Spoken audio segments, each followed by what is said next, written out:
Čaute, ja vás vítam pri tomto videu, ktoré robím z toho dôvodu, že som kus nasratý a potrebujem sa niekde vyventilovať. Nechcem sa ventilovať kamarátom, nechcem sa ventilovať známym, chcem sa vyventilovať na internet. Lebo chcem sa vyventilovať s niečím, čo podľa mňa sere o dosť viac ľudí, ako som len ja sám. A názov tohto videa by vám mohol už napovedať, že zhruba o čo sa jedná. V skratke, mám malú sestru. Má 10 rokov, dostane sa k tomuto úplne bežne, lebo proste zapne YouTube. Odporúčania je hodia práve tohto tvorcu a nie som nejak stotožnený s tým, že moja sestra by mala pozerať videá, ktoré by mali mať v názve znásilnenie, ubližovanie a niečo podobné. To je jedno úplne čo. Na YouTube je strašne veľa tvorcov, ku ktorým sa dokážu dostať malé deti, lebo je veľmi jednoduché odkliknúť áno, mám 18 rokov. Bavíme sa konkrétne o YouTube, o žiadnych oranžovo-čiernych stránkach a podobne, aby ste ma teda chápali. Ale veľa tvorcov má content zameraný priamo pre deti. Čo však si myslím, že by malo byť kus prehodnotené, lebo nemyslím si, že tie názvy sú zrovna pre deti. Hej? To, že niektoré tie videá majú clickbaitové názvy, to vôbec neriešim. Hej. To mi nevadí a clickbaitom proste ťaháš tú pozornosť ľudí. Aj toto video samotné má clickbaitový názov, tak ako prečo by som ja mal nadávať na to, že niekto dáva clickbaitové názvy, keď ja sám proste som použil clickbaitový názov pre video. Akože halo.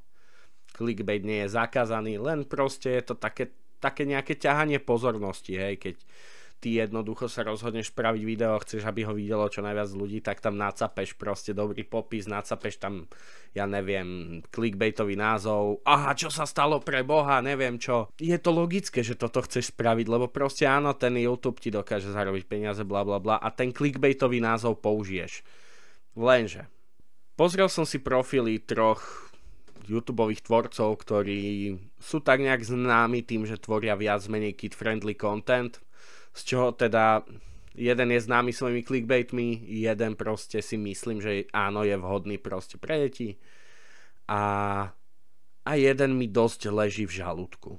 Aby som vám teda v skratke vysvetlil, hej, mám otvorené profily troch youtuberov, prvým z nich je Siriakari. S jeho contentom som úplne v pohode, lebo je zameraný na mladšie publikum. Hej, tie názvy videí sú úplne v poriadku. Prežil som 24 hodín na jednom Lucky bloku, zavrel som 100 youtuberov na mojom serveri a podobne. Hej, vidno, že tu má proste strašné videnia a akože robí to dobre to, čo robí.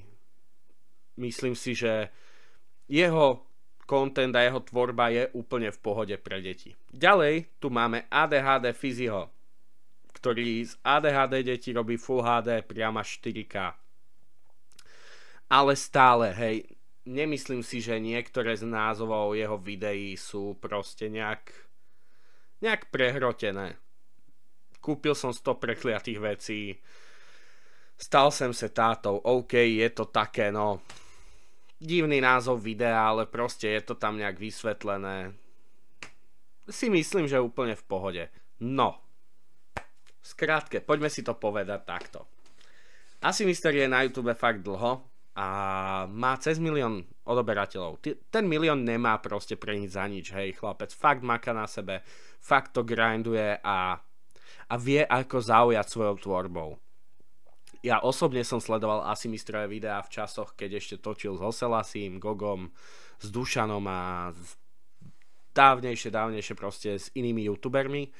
A mne sa vtedy jeho tvorba ľúbila. Proste robil nejaké GTA stunty a podobne, lebo mám 27 rokov, tak nejak som sledoval tie začiatky YouTube a proste Asimister bol práve jeden z tých, ktorí boli na začiatkoch toho YouTube.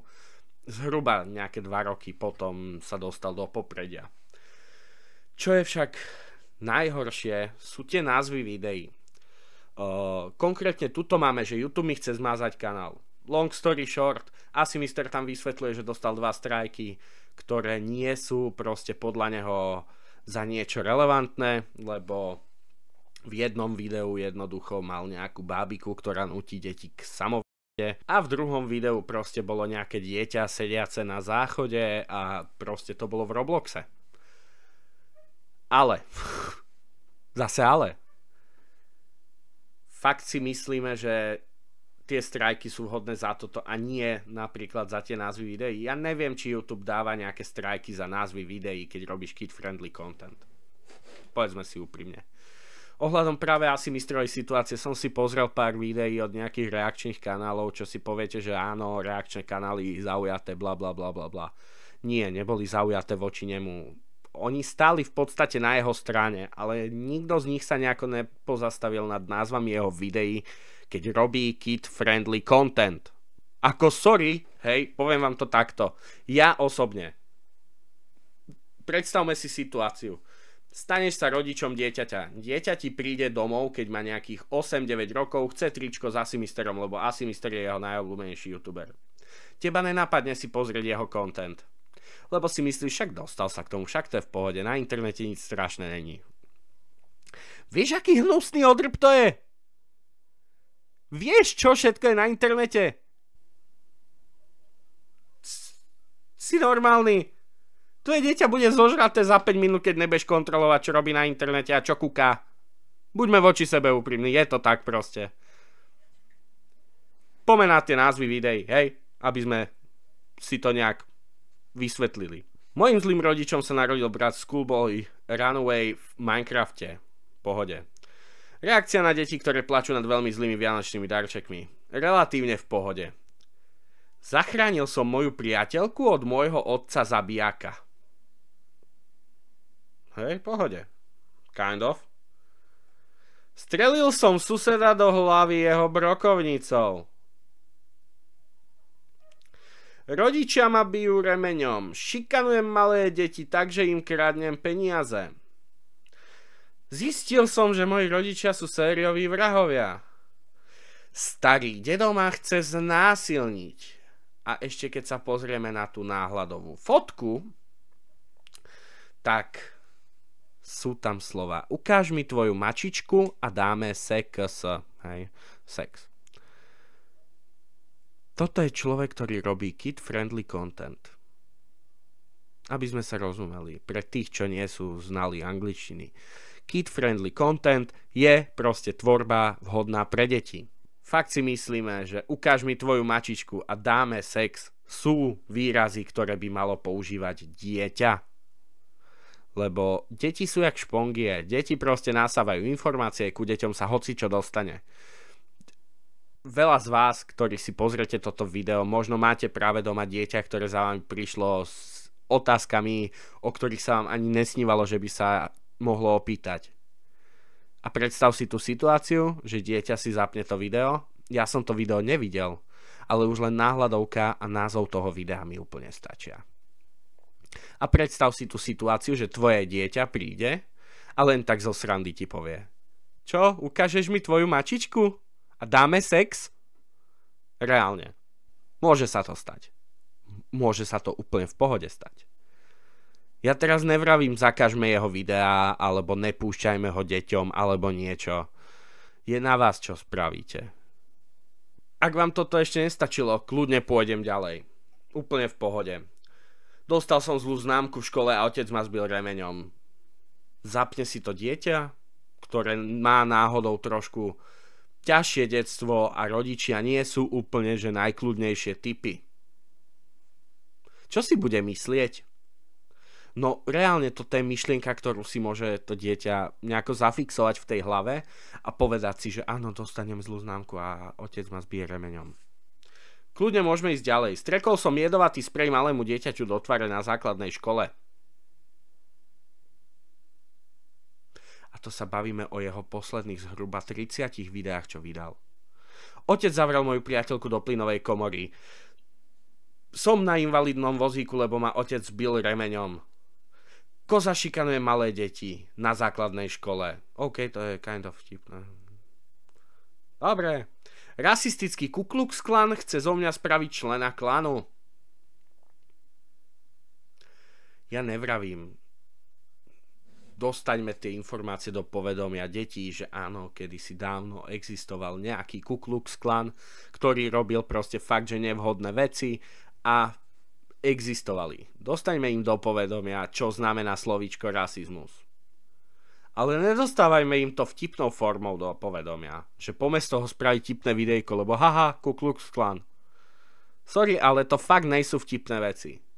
Ja to hovorím ako človek, ktorý tak nejak má úplne že neobmedzenú hranicu toho humoru, hej, že neexistuje vec, ktorou by si ma pohoršil, čo sa týka humoru. A to sa bavíme fakt o čiernom humore, to sa bavíme fakt o morbidnom humore, to sa bavíme fakt o politicky nekorektnom humore. To sú veci, ktoré mňa dokážu rozosmiať, ale buďme voči sebe úprimní, kto taký nie je. Budeme sa tu hrať na chrumkavých, no nie, fakt.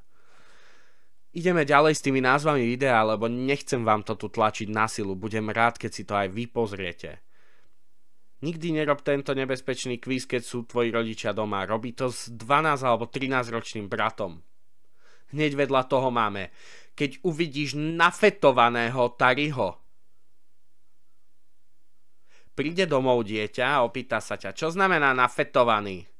OK, odpovieš mu, vieš, to znamená, keď niekto berie aj nelegálne látky, ktoré proste by nemal brať, ale on ich bere. Úprimne pozrieš sa na ten výraz Tariho a povieš si, že áno, toho by som sa zlákol v noci. Ale to video som si aj pozrel a proste je tam s nejakými dvoma chalanmi, z čoho jeden z nich sa volá Fetoš. Poďme podávať takéto veci, hociak len nie proste vtipne, nie tak, aby sme urobili haha na deti. Lebo to, čo urobíš haha na deti, tak proste deťom zostane zafixované v hlave a oni si myslia, že to je haha. Prečo môj vlastný otec bije moju tehotnú mamu remeňom? Áno, ja viem, robím video z toho, že čítam názvy videí, ale proste fakt ma to nasiera. Operujem ázijské dierky. Reálne.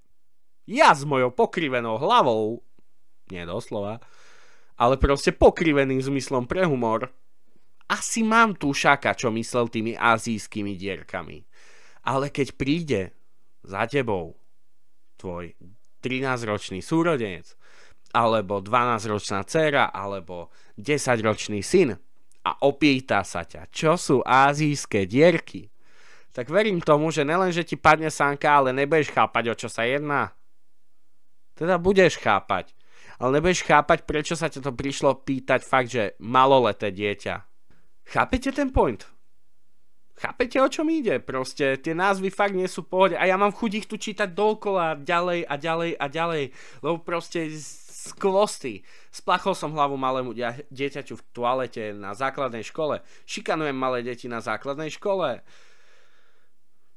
Kid-friendly content, náhľadovka, reakcia na divné športy, o ktorých si určite nevedel. A proste je tam riť babi, hej? Pohode, nech sa na toto dieťa kúkne, lebo zaučí sa. Chápete ma, ako to myslím. Ale není to kid-friendly content, pre Boha. Není to pre deti, není to proste pre maloletých ľudí. Poďme vychovávať z tých detí fakt normálnych ľudí. A nie to, čo sa z nich stáva proste potom, čo si berú primárne informácie z YouTubeových videí. A hlavne nie takýchto. Ja sám by som mal byť ticho, lebo hociaký stream, ktorý robím, si zapnete, alebo si zapneš, tak verím tomu, že do 10 sekúnd tam na teba vybehne nadávka. Moje streamy sú plné vulgarizmov, ja si to priznám. Moje videá taktiež sú plné vulgarizmov. Aj to si priznám, ale kto v dnešnej dobe tie vulgarizmy nepoužíva? To sú veci, ktoré sa tým deťom dostanú do uší, ale proste netvorím to primárne pre tie deti. Tvorím to pre ľudí, ktorí si to chcú zapnúť, lebo sa chcú pobaviť. Chcú vypnúť pri niečom hlavu, alebo len tak si zapnúť stream do pozadia a proste si chcú užívať, hej. Na mojom streame sa môže reálne vykecať hocikedy s hocičím. Je mi to jedno, ja si s tebou veľmi rád pokecam. Ale nemienim proste reálne trpieť to, že by sa malo moje dieťa, ak náhodou budem niekedy nejaké mať, samozrejme, malo dostať práve k takýmto názvom videí.